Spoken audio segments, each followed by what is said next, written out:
Ladies and gentlemen, my name is Bills, and I welcome you to Bills Africa. Today, I come your way with another episode of Why Did We Get Here? Today, I'm here to bring you a conversation that we can all relate. In recent days, people ask so many questions like, how did Africans even get to where they are at the moment? So this is the conversation I'm bringing to you for today. We're going to, dive into a little conversation about how Africans originated from their land to the present day Africa. People actually don't understand, and people ask questions of how we got here today. Like I said, I wouldn't dive into it so much. I would just give a little brief about the history behind how Africans got to their present day in Africa now. Okay, so it's so simple. In the years of 16th century, Africans were there were no countries. All what we had was empires and stuff. That's why we had Angola Empire, the Dahomey Empire, the Ashanti Empire, Mali Empire, and all those stuffs. So the era of 16th century, we didn't had something like a country. This is Ghana. This is blah blah blah. But we were having empires. So over the years, slavery or we cannot take slavery out of this conversation actually. Okay, so before the Europeans would touch down to the coast or to the western Africa, slavery was in their existence. Okay, we did had there was so many slavery which was going on within the empires. There were wars, civil wars. There were religious belief, which was also making slavery and all those stuff. I'm going to explain to you. Okay, so like I said, slavery has been part of the conversation over the years. When the empires were all over, promoting their entities, slavery was part because the wars were resulting into slavery, and rules and regulation was also resulting into slavery. And so the Dahomey Empire were then doing a lot of sacrifice to their gods, as in, over the years, they do sacrifice to their gods. These are all part of slavery. And then that wasn't alone. In the eastern side of Nigeria, they were also doing sacrifices to their gods and stuff. So slavery apparently was part of the conversation before the touch of the Europeans. Okay, so like I made mention that Africans dispersed from their origination or where they were originated to the present homes, because over the years, wars, when you settle with your empire and you are not strong, another empire will come and attack you, and if you are not strong, they will capture you and enslave you. But then, aside of the sacrifices of the empires, like I mentioned before, the Dahomey empires, there was domestic slavery. Those that I may mention that the wars and stuff. If you then captured as slave, you become a slave to your slave masters actually, and then you serve them. But these domestic slaves were then served as servants to the masters, as a way of building their empires, using them for farming, using them to build their nation. Like, let me put it that way. So slavery was also part of it. Okay, so Africans started migrating from their origination or where they were originated because they fear to be captured. Okay, and mind you, over the centuries, the 16th centuries, there was no roads that links to countries. So these people were then traveling by foot. Okay, so people can travel all the way from, let me say, Mali to Burkina Faso to, West Africa, and then Eastern African or West African, and then Southern Africa.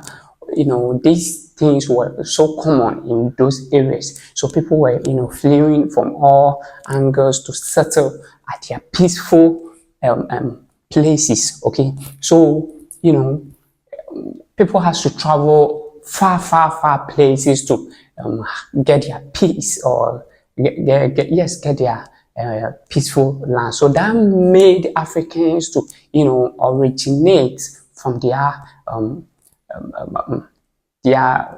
rightful homes to their present day where they are at the moment. Okay, so that was the thing about how we get here. Okay, so let me also dive into little about how slavery came to its existence. Okay, like I made mention that we didn't have countries. Actually, we were having empire. So there were so many rules governing empire. So if an empire settled, he tried to set out rules for his people. Okay, like I made mention earlier on that there were so many rules. Like if you steal somebody's something, or if you fail to pay somebody debt, you are then taken as a slave. Okay, so slavery was in the conversation before the Europeans. People were then taken for debtors. If your parents couldn't pay somebody, and mind you, over the years there was nothing like currency. Okay, so that was when they were practicing. How do you call it? You give me something and I give you something in returns. Not necessarily means giving me money, but then you give me something and I give you something in return. So people were owing a lot of people, because if I give you a cup and then I take a car from you, it's a big cheat. Okay, so if I'm not able to compensate or I'm not able to return what you demand, I end up becoming your debtor. Okay, so these are some of when I remember the name for it, I'll let you know.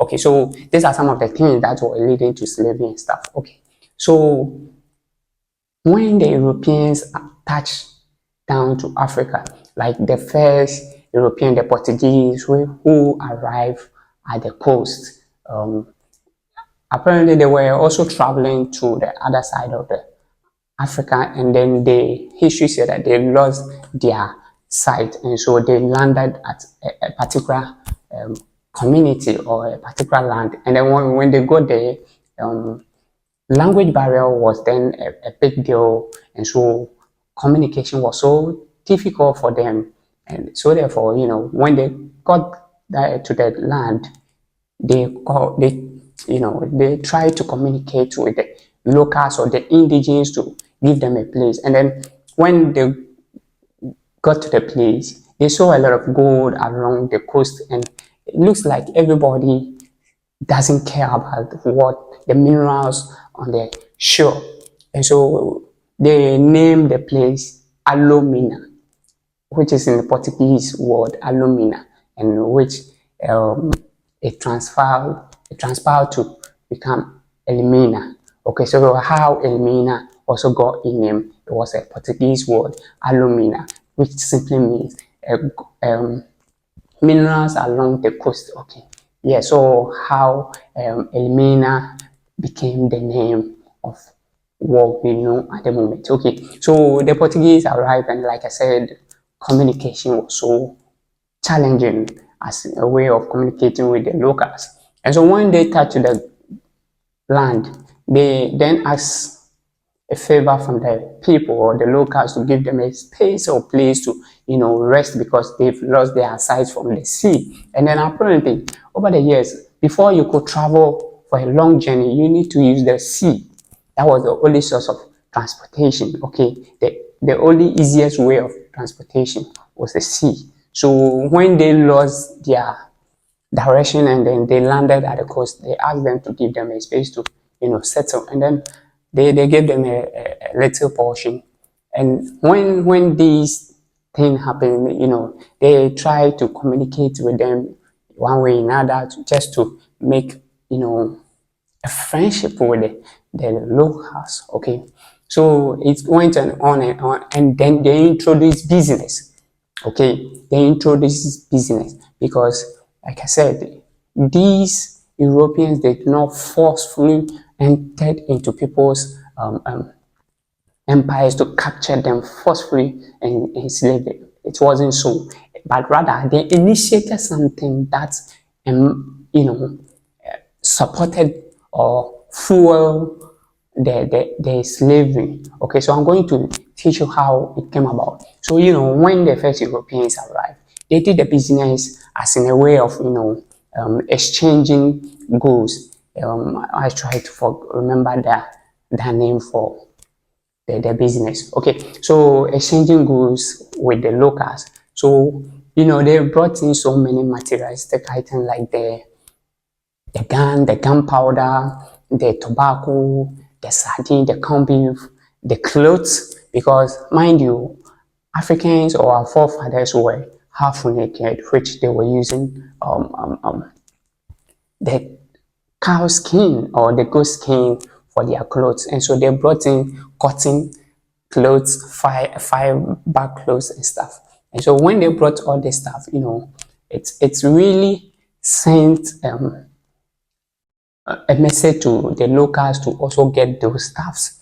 And then, business went by and by, and then they transitioned the business from exchanging of materialistic, the minerals, because before they were exchanging, you bring gold and then I give you what you want. So we got a point, and then they said, I know we've reached a point whereby we don't need this anymore. I think we need people to help us. That was when the Europeans have also started, plantation farming at Europe, like the place of Barbados, the Jamaica, and then America and those places. So they needed human force. They needed human energy to build their, plantation and stuff. And so they then saw that the locals or the Africans were energetic. And so it got to that point that they didn't want the minerals that they were exchanging for. So they told them that, look, if you now need these items, you then have to bring in people and then we exchange with it. Like I told you before that slavery was then existing already. So they will go far end and then go and set up a market, and then they will then, tell the people that we don't need any of your minerals. All we need is your people, because we need people to help us. So if you want to get any of our materials, you need to bring people. Okay, so that is when business centers, slave centers were then established. That's why when you travel to Salaga, you will find a Salaga slave market. Okay, so people that they were taken all the way from Mali, Senegal, Angola, and all those places were then taken to Salaga slave market. Like I made mention before that the source of transportation was only the sea.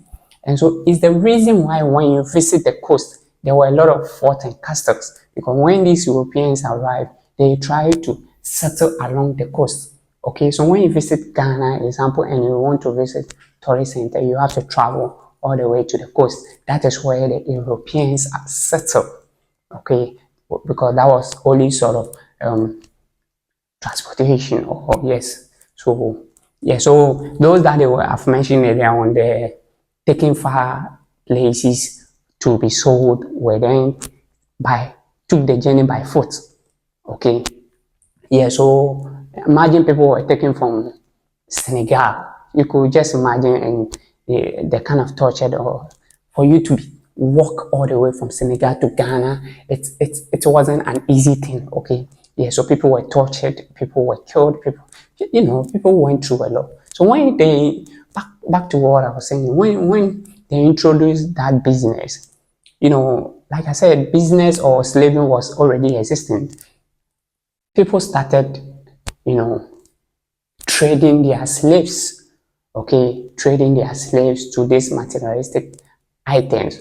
And mind you, our forefathers were not born or used to the use of the guns and the gunpowder. They were using spirits and then stones for their wars.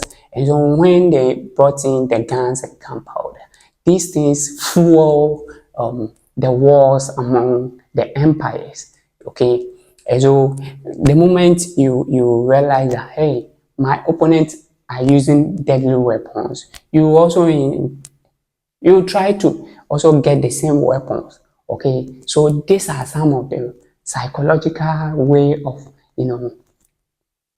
bringing or making Africans to be part of the slave business that they introduced. So, people were bringing in their slaves for them to be sold.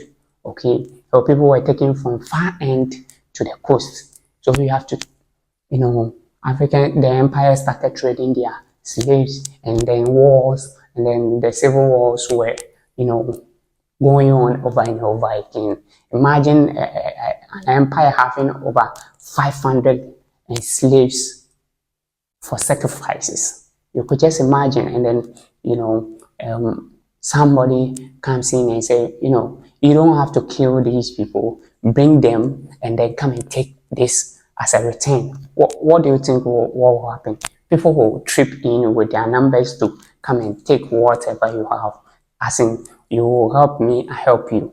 Okay, so that was apparently what was happening.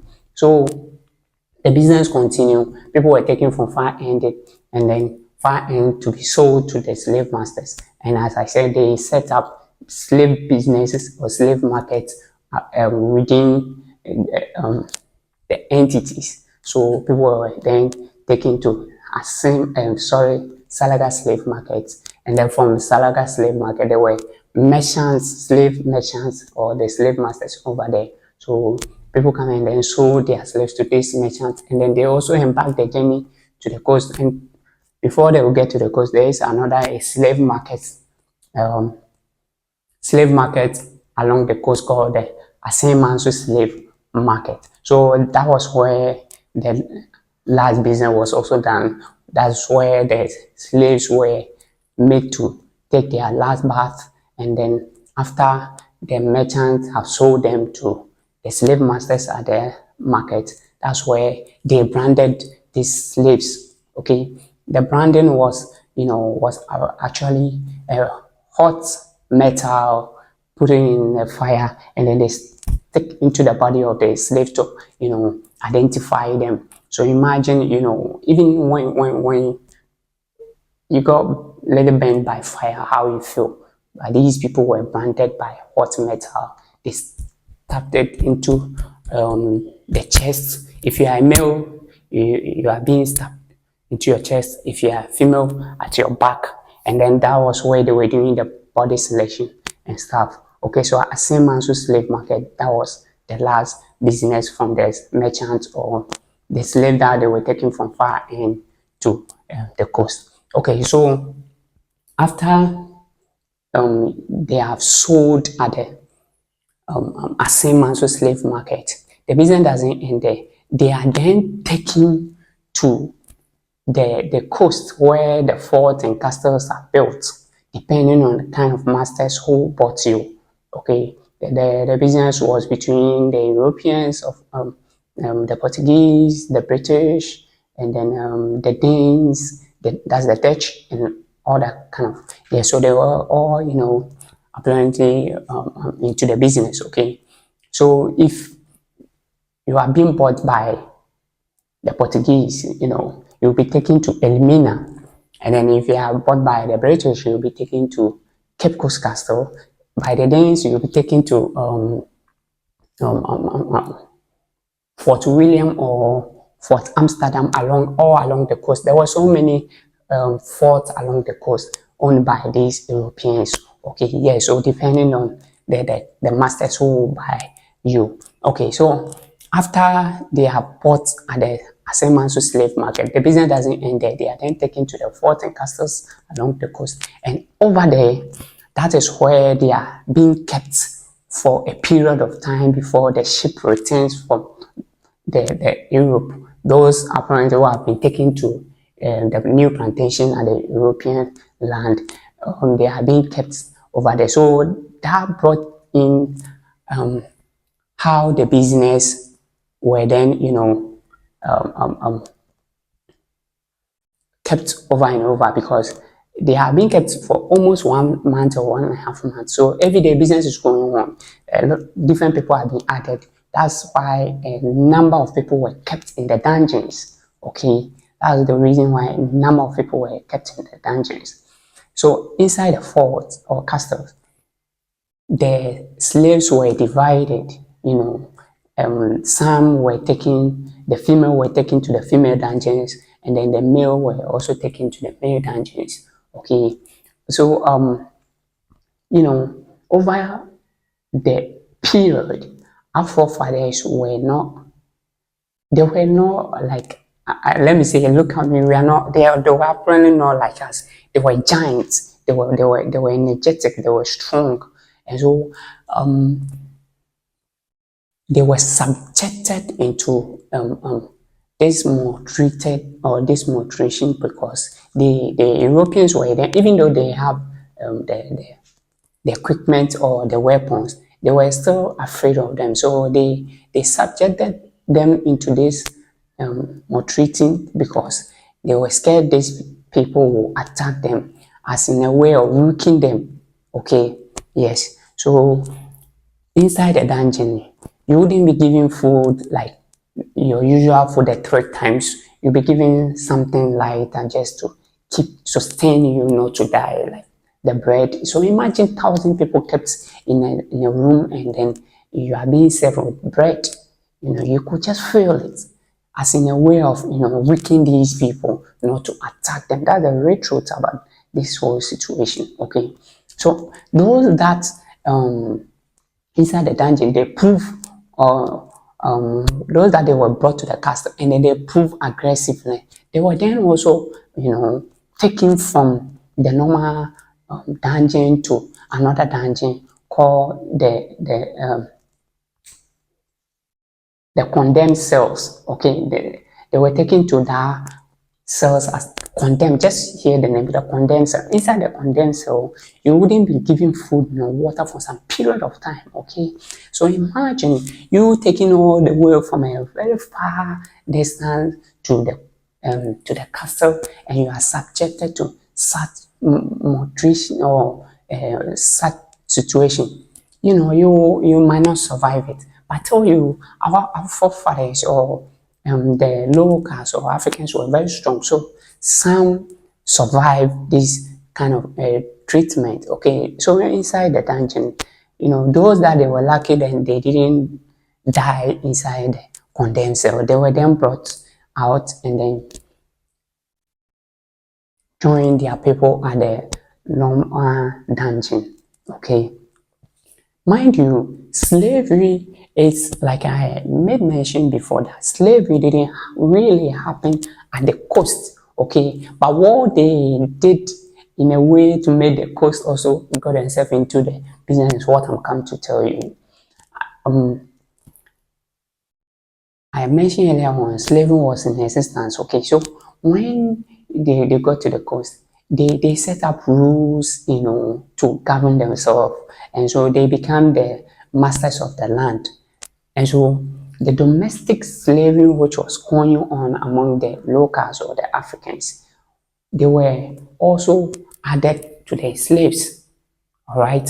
Yeah. So that was the reason why the Africans also, or sorry, the locals, those from the coast also got themselves into the slave business. So apparently, if your child is stubborn, proving stubborn, what do?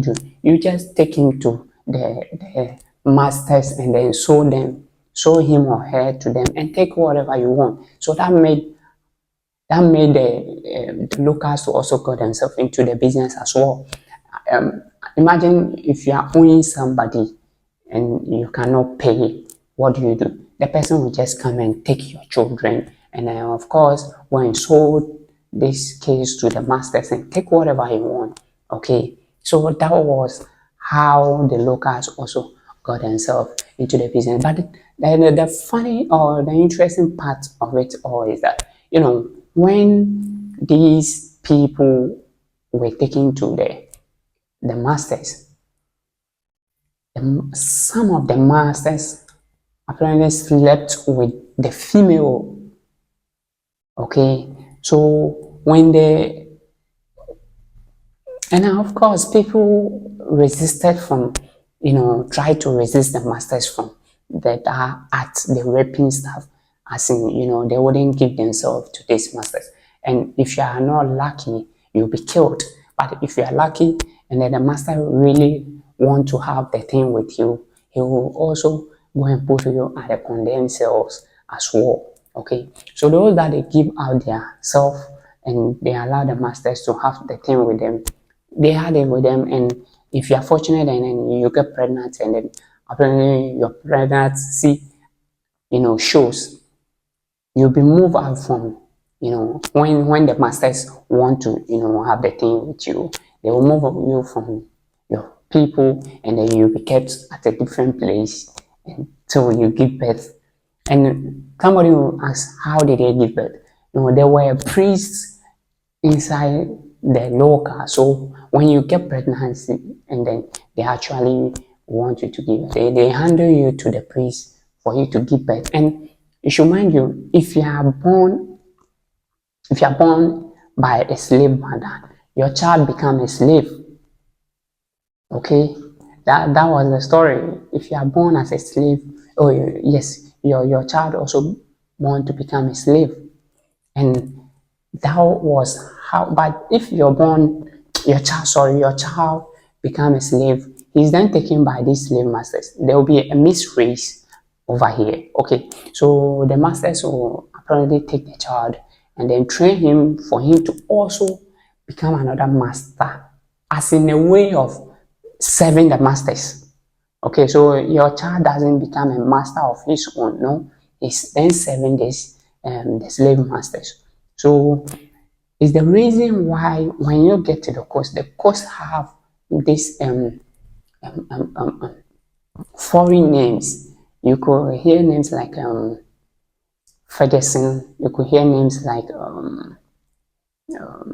Williams. All these kind of names were brought out through this art by the masters. Okay, so when you get to the coast, ask of the names and they will tell you. Okay, so apparently that is how slavery came to its existence along the coast. Okay, this is where confusion came in. Okay, so the Ashanti empires were part of it, like I made mention. So many empires, the Dahomey empires, Mali empires, there were Angola empires. There were so many of them who involved into the slavery. And like I said, the slavery had not basically happened at the coast, and it also wasn't mainly done by the Europeans. It was done by the indigenous or the Africans themselves, and then these Europeans forward it to that extent. Okay, so this is where I end today's conversation. I will bring you another story or another conversation which we can all relate to. Mind you, if you want to also visit Ghana for any tour, you can link up to me. I will lead you to all the slave centers, and you will get more understanding. This is why we end today's conversation. My name is Colin Rose, and you are watching me right here on Kobe Bros Africa. If today happens to be your first time coming across our video, don't forget to subscribe and follow us on all social media as Kobe Bros, and you are going to enjoy most of our video. See you and have a blessed day.